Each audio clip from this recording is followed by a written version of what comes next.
The Saga of Sigurd, part of the Viking Spirit, by Daniel McCoy. King Sigmund, the son of Volsung, the son of Rerir, and the son of Sigi, the son of Odin, had obtained the hand of the stunningly beautiful princess Hjordis in marriage. Sigmund had won countless battles and overcome countless obstacles in his life, and now, in his old age, he had won yet another prize for which he had compassionately earned. But Sigmund hadn't been the only suitor of Hjordis. The princess had also been courted by King Lyngvi, a younger but less accomplished man. In the end, Hjordis had chosen Sigmund due to his proven virtues. Lyngvi turned out to be a sore loser and led his forces against Sigmund in hopes of wresting his bride by force. In the thick of battle, King Sigmund found himself face to face with a tall man whose one-eyed face loomed darkly from beneath a broad-brimmed hat. The stranger came at Sigmund with a great spear, which Sigmund met with his sword. Sigmund's sword was no ordinary weapon. It had been given to him in his youth by Odin, and it sliced through iron like cloth. But on that day it proved no match for the spear of the god who had given it to Sigmund those many decades ago. Odin's spear struck Sigmund's sword and broke the blade in two, and then dealt the defenseless king his death blow. Then the shadowy form vanished, and returned to Valhalla to prepare for Sigmund's arrival. Hjordis found her dying husband on the battlefield, and did everything within her power to staunch his wound, but it was no use. Sigmund turned to her, gently traced the outline of her face with his hand, and said to her, "You are with child. He shall grow up and become a truly magnificent man, and he shall avenge my death. Keep the pieces of my broken sword, for it will one day be forged anew, and then it will be stronger than ever, and it will be called Gram. Our boy shall wield it, and with it he will achieve many things that men think are impossible. As long as there are mouths to sing songs, the name of our son will be on their lips. But now, dear wife, I must go and be with my kinsmen who have come before me." With that, King Sigmund died. Some months later, Hjordis, who had been granted protection by another king named Hjálprek, gave birth to a son. The king marveled at the boy's piercing eyes and predicted that he would become such a man that none would be his equal. Hjordis named him Sigurd. Regin, the son of Hreidmar, was appointed to be Sigurd's foster father. Regin instructed the boy in all kinds of athletic and martial activities, foreign languages, and writing in runes, all fitting skills for a king's son. When it came time for Sigurd to choose a horse for himself, he happened to meet a one-eyed man with a long beard in the forest. The man advised him to put the horses he was considering to a test, drive them to a mighty river, and see if any had the strength and courage to swim to the other side rather than turn back in fear. Sigurd did as the old man had suggested, and all the horses fled except one, a young, handsome grey stallion. Sigurd chose this one. The old man told him that he had chosen wisely, for this horse, whose name was Grani, was a descendant of Sleipnir, the steed of Odin. Then the man disappeared. When Sigurd brought Grani back to Regin's house, his foster father admired the horse. Then he said to Sigurd, "Now, at last, you've found a fine-fitting horse for yourself, but you still have far too little wealth for someone of your parentage and stature. I know where and how you could obtain an enormous hoard of treasure, and win fame among all the men in the process." Then Regin told him the story of his father, Hreidmar, and his brother, Fafnir, how Fafnir had killed Hreidmar, taken his gold, and stored it in a lair in the moors while changing himself into a dragon to guard it. When Regin had finished, Sigurd said solemnly, "I am truly sorry for your loss. Your kinsman had behaved cruelly and unjustly towards you. He agreed to fight Fafnir the dragon for the gold, and in doing so, avenge Regin. But first, he said that Regin, who was a great smith, must fulfill Sigmund's prophecy and forge the sword Gram from the pieces of Sigmund's broken sword." Sigurd obtained the pieces of Sigmund's sword from Hjordis and gave them to Regin. When Regin had finished and pulled the sword out of the fire, Sigurd tested it by striking it against an anvil. The anvil was split from the top to the bottom, but Gram didn't even have a scratch. Then he went down to the river, threw a tuft of wool into the current, and held the sword downstream from the wool. Instead of being caught on the blade, the wool was split perfectly into two smaller tufts, which then floated on downstream. Sigurd praised Regin's work highly. "Now I have fulfilled my end of the bargain," said Regin, "and it is your turn to fulfill yours." Sigurd put his hand on his foster father's shoulder and said, "I will fulfill my vow to you, but first I must avenge my own father." King Hjálprek gave Sigurd everything he needed for his quest of vengeance, and the sturdy young man set off with a large fleet of ships towards the land of King Lyngvi. Along the way, a storm arose that threatened to rip the sails. They were passing by a craggy headland, and a man called out to them from the rocks, asking who was in charge of the fleet. When they told him it was Sigurd, he asked to join their expedition. They asked him what his name was, and he replied with a list of many of Odin's names. The men brought him on board with them, and immediately the wind and rain abated and the sun came out. They soon landed in Lyngvi's kingdom, and the stranger disappeared. As soon as they stepped on dry land, Sigurd and his men wasted no time, and immediately set about burning and plundering everything in their path.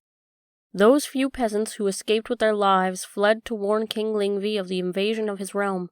When the king heard that their leader was Sigurd, the son of Sigmund, heir of the Volsung line, which Lyngvi had thought he had ended, his face grew grey, but he refused to flee or surrender. He summoned every able-bodied man under his rulership to fight, and set out to face Sigurd. A brutal fight ensued. Arrows fell like hail, axes split shields asunder, armor gave way, swords stopped hearts, clubs smashed skulls, and countless men fell in what all who survived agreed was one of the most savage battles ever waged. Sigurd advanced through the enemy ranks, hewing down men and horses with Gram until his arms were drenched in blood all the way to his shoulders. Iron helmets and armor crumpled and broke like pieces of parchment under his sword. At last, the great warrior met King Lyngvi face to face. Their combat was short, and ended with Sigurd slicing through the king's helmet, skull, armor, and torso in one furious stroke of his sword. Then Lyngvi's brother came at Sigurd, and was cut in half. Sigurd rounded up all of Lyngvi's sons and slaughtered them, then turned to hew down the remnants of the king's forces. He confiscated all of Lyngvi's gold and other portable wealth, drank his ale, and then returned to the ships and headed home with his men and his spoils. When Sigurd arrived at King Hjalprek's court, a lavish feast was held in his honor. At its end, Regin reminded Sigurd of his promise to slay Fafnir. "I have not forgotten," said Sigurd, "and now that I have avenged my own father, I will avenge yours, and you." Some days later, Regin and Sigurd rode to the heath where Fafnir lay on his gold. It wasn't hard to find evidence of the monster's presence. A barren track wider than several men ran from the dragon's cave to the pond to which he slunk daily to have a drink of water. Sigurd turned to Regin and said, "You had told me that Fafnir was no bigger than an ordinary serpent, but this trail seems to suggest otherwise." Regin looked nervous and evaded the question. He instead began giving Sigurd instructions. The best way to kill the dragon will be to dig a ditch across its pathway, crouch down in it, and stab him in the heart when he crawls to his watering hole. If you do that, you will win great fame for yourself. Sigurd asked sensibly, "But what should I do if the ditch fills with the dragon's blood? Might I not drown?" Regin replied, with obvious agitation in his voice, "Do I have to spell everything out for you? It sounds like you're afraid, and that you lack the courage of your famous kinsman." Sigurd set to work digging a ditch, but as for Regin, the fear of Fafnir overcame him, and he rode away. After a short while, the one-eyed man approached Sigurd and asked him what he was doing. When Sigurd answered, the stranger gave a disapproving look and said, "It will go much better for you if you dig a network of ditches, so that the blood running has somewhere to go. Then you can safely sit in one of them and strike at the beast's heart." Sigurd thought that this was a marvelous idea, but when he turned to thank the old man for his advice, he was gone. Sigurd dug the ditches and sat down in one of them and waited. The ground began to rumble and shake. The dragon spewed poison all over the moor as he slithered down to the pond. When the heart of the dreadful beast was directly above him, Sigurd thrust his sword into it through the soft flesh of his underbelly, right up to the hilt. The blood began to flow in torrents from the wound. Sigurd pulled out his sword and leapt from the ditch.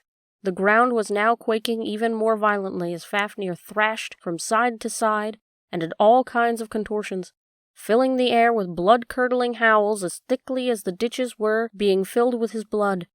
Anything in his way, trees, rocks, hillocks, was utterly destroyed. When Fafnir saw Sigurd, he regained his composure enough to ask him, "Who are you, and of what family do you come?" The warrior replied, "I am Sigurd, the son of Sigmund, of the Volsung family."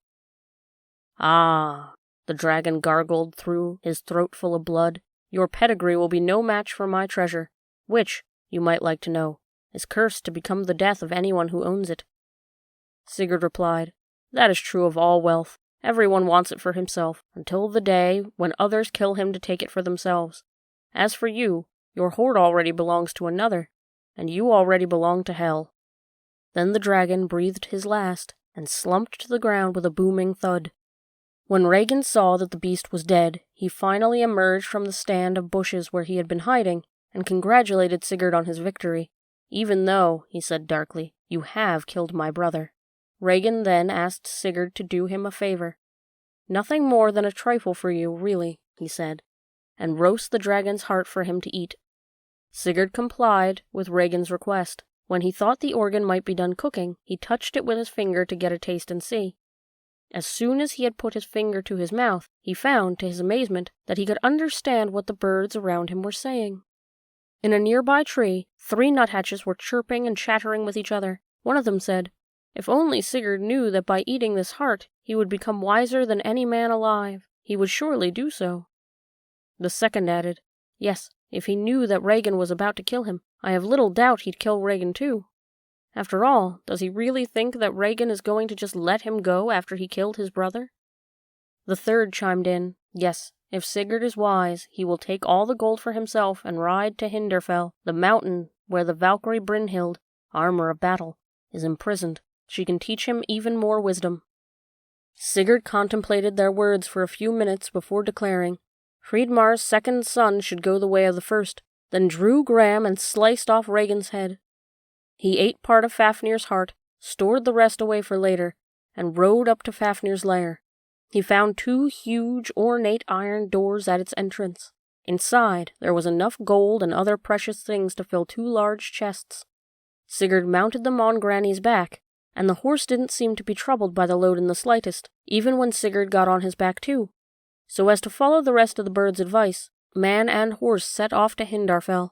After many days riding through dense forests, over windy plains, and across frothing rivers, Sigurd caught his first glimpse of Hindarfell in the distance. The mountain seemed to be glowing with a light that reached all the way up to the sky. At the mountain's cold, rocky peak, Sigurd found a rampart made of shields with a banner flying over it. Inside the wall of shields lay a sleeping warrior in full armor. When Sigurd removed the man's helmet, he found that the man was actually a woman. A breathtakingly beautiful woman at that. The lady's armor clung to her body so tightly that it almost seemed to have grown into it. Sigurd unsheathed Graham and cut her body free of the tight metal clothing. Then he said over her, "Awaken, for you have slept too long."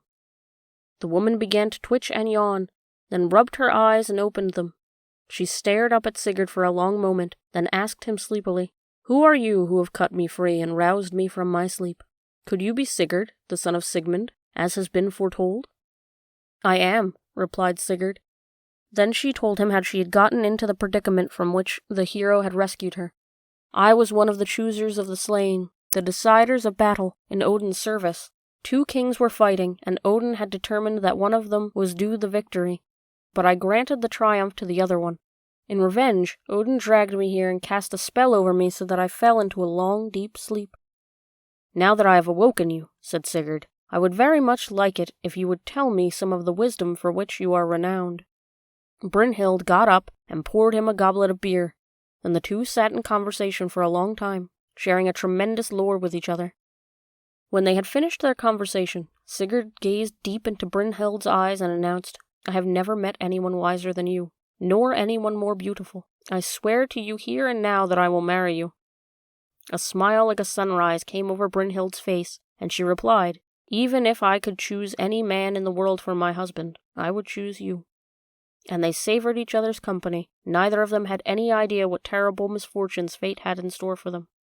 Sigurd took Brynhild to the hall of her sister Bekild, and Bekild's husband, the chieftain Hymir. Word of Sigurd's victory over Fafnir had spread throughout all lands. For this, and for freeing Brynhild, he was given a hero's welcome, complete with a splendid feast. Everyone marveled that Brynhild had found the man she was going to marry and pour drink for, because she had always spurned men in the past. One day, Gudrun, the daughter of the powerful King Juki, arrived at Hymir's hall. She was despondent, and no one could cheer her up, no matter how hard they tried. When Brynhild asked her what was troubling her, Gudrun told the Valkyrie that she had a strange, upsetting dream. She knew that Brynhild was very skilled at interpreting dreams, so she had come to get her advice. Brynhild sat down with her and asked her what she had dreamt. "I dreamt," said Gudrun, "that you and I went into the forest one day, and I came upon a mighty stag. He was far bigger than any other stag I had ever seen, walked with a regal posture, and had hair made of gold that glistened in the sunlight that filtered down through the leaves. Both of us desired this stag more than anything else, and we chased after it, but only I was able to catch it. Then you shot an arrow through his chest, and he fell down dead. I was distraught beyond measure."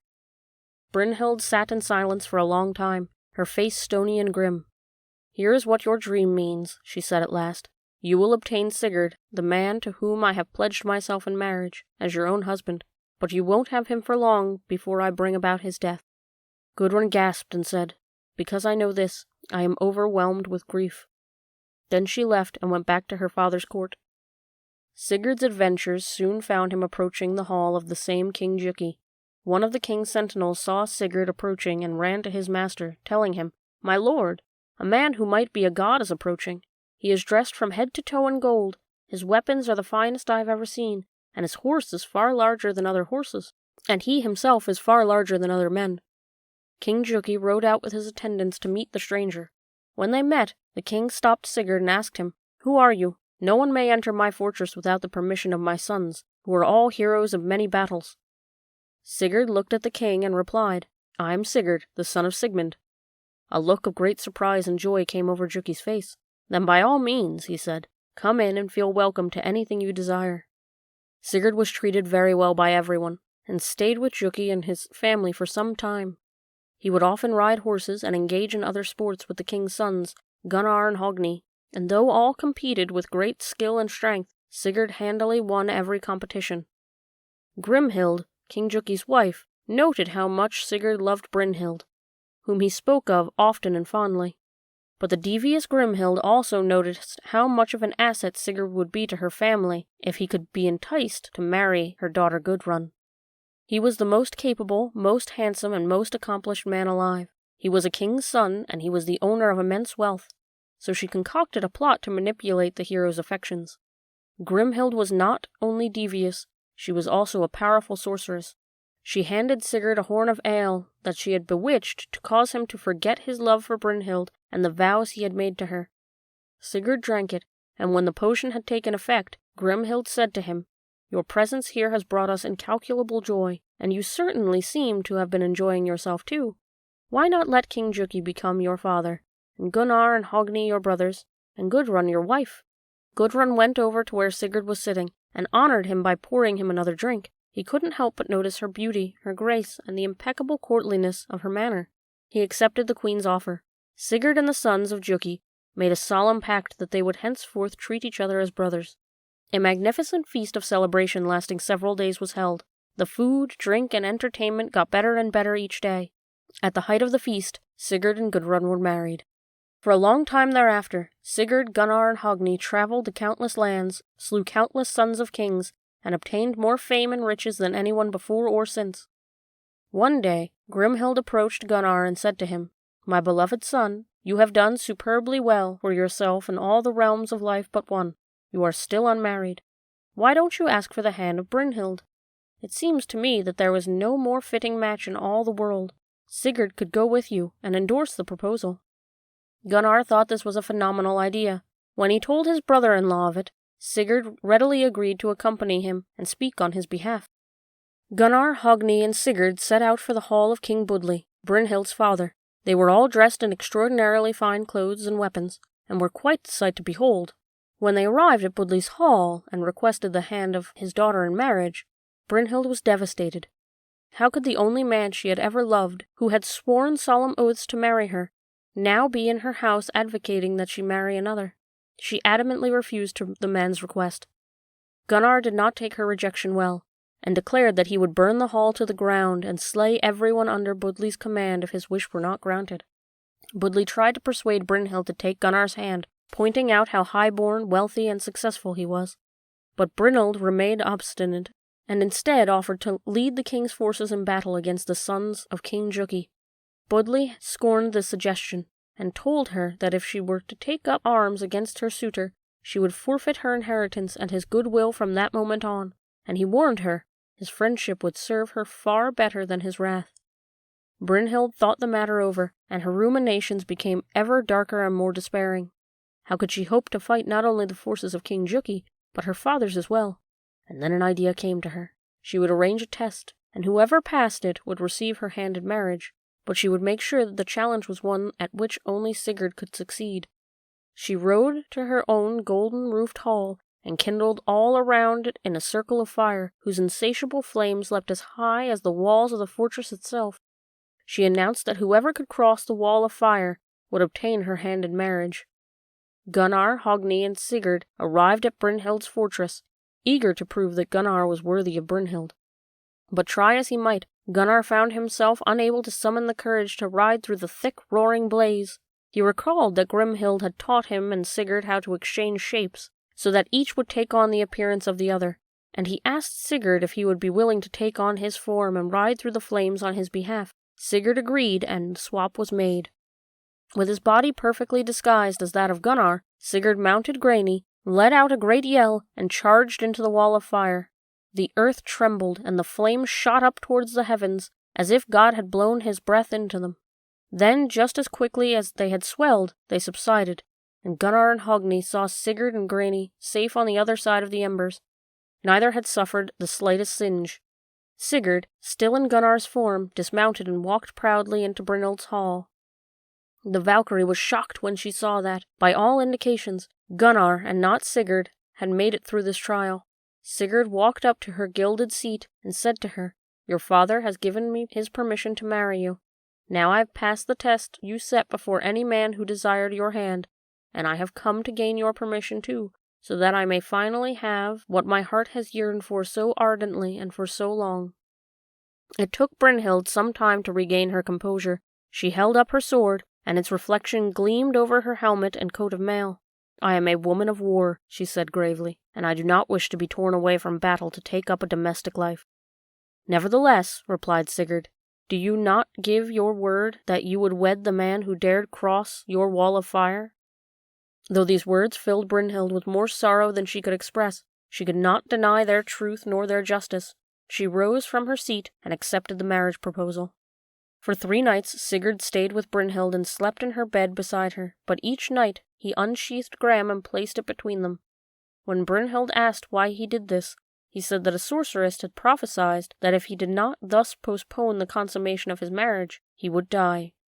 Brynhild didn't question this, but it suited her just fine. But Sigurd didn't give her a ring. When the two had exchanged vows to marry on the mountain of Hindarfell, he had given her the ring that Andvari, the dwarf, had tried to withhold from Loki. Now he took this ring from her, and gave her another fine ring from the hoard of Fafnir the dragon. King Juki and Queen Grimhild prepared a sumptuous feast at their hall to celebrate the marriage. Sigurd and Gunnar rode there separately from Brynhild, and along the way they changed back into their proper shapes. The feast lasted many days, and every guest was full of joy, except for Brynhild, who sat quietly and snuck glances at Sigurd with hopeless longing, and Sigurd, who had begun to come out of Grimhild's spell and to realize what had been done to him. One day not long after, Brynhild and Gudrun went to bathe in the river. In the course of their conversation, they got into a heated argument about whose husband was greater. Brynhild taunted Gudrun. "Only Gunnar had the courage to ride through the wall of fire to claim me as his bride. Your Sigurd evidently just didn't have the stout enough heart." Gudrun shot back, "Do you really think that a man as pathetic as Gunnar did what you say he did? It was Sigurd who rode through the flames in Gunnar's shape, lay with you, and gave you a ring. You don't believe me? Here, look at this." She tossed Brynhild Andvari's ring. Brynhild's face became pale as a corpse. After this, Brynhild took to her room and refused to leave. When Gunnar entered with the hope of consoling her, she tried to kill him. Gunnar restrained her, and Hogni tied her up. Then Gunnar looked at her pleadingly and said, "I don't want you to remain in chains forever." Brynhild glared back at him and snarled, "It doesn't matter. Either way you will never see me happy in your house." For a long time after that, she filled the wide hall with hideous screams of sorrow and rage day and night. At Gudrun's instance, Sigurd went in to talk to her. He tried to justify his actions, and to convince her to be content with Gunnar. "If you think that anything I have done has been done out of malice," he said, "you are mistaken. My forgetfulness of my pledge to you was not my doing, but it is my greatest sorrow in life nonetheless. I love you now as much as I ever have." She hissed at him through clenched teeth. "Of all the scoundrels who have tricked me and betrayed me, none are more loathsome than you, Sigurd, and now I wish to live no longer." Sigurd's heart heaved so hard in his chest that his coat of mail burst asunder. The next time Gunnar came in to see her, she said to him, "You have two choices. Either I will leave you, return to my father's hall, and live there in misery for the rest of my days, or you will kill Sigurd." This distressed Gunnar deeply. Either way, he would bring grave dishonor upon himself. It was a shameful thing for his wife to leave him, but it was also shameful for him to break the oath of brotherhood he had sworn to Sigurd. He consulted with Hogni, and the two decided that the best course of action would be to have their younger brother, Guttorm, who had never sworn an oath to Sigurd, carry out the murder. They cooked the meat of a snake and wolf and fed it to Guttorm. Then they proposed their plan. The boy was so full of strength and wrath that he agreed. That night, Guttorm snuck into Sigurd's room with his sword. He saw his brother-in-law sleeping soundly, and Gudrun in his arms. Even while asleep, Sigurd was a fearsome sight to behold. Guttorm turned back and tiptoed out of the room without performing the deed. Outside, he gathered his courage and then crept back in. But once again, he couldn't bring himself to strike at such a colossal opponent. On the third try, however, he mustered all his strength and stabbed Sigurd straight through the chest, so that the blade went into the bed underneath him. He tried to run out of the room, but Sigurd hurled Gram after him. It stuck him in the back and severed his body at the waist. His legs and abdomen fell forward, and his head and arms fell backward. Then Sigurd died. Gudrun woke, drenched in her husband's blood, and let out a piercing scream. Brynhild laughed from her room. Soon, however, Brynhild's cackles turned to sobs and wails. Gunnar put his arms around her and begged her to agree to live and accept any compensation she desired for the loss of Sigurd's life. But Brynhild refused. Instead, she had her servants bring all of her many heaps of gold and other treasures in front of her. She screamed to everyone in Juki's hall, "If any of you want any of this, take it. I care about it less than a bird cares about his excrement." Then she picked up a dagger that lay beside her and stabbed herself under the arm.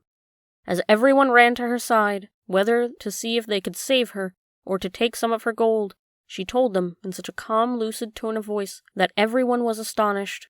What would happen to them in the future? Each one was to suffer greatly, and their family line would die with them. At the end, she added, "I have one final request. When you burn Sigurd's body on a magnificent funeral pyre, as I know you will, burn my body beside his. Then, at last, we will be together, if not in the way that I had hoped." With that, she died. All that Brynhild prophesied, as well as her last request, came to pass.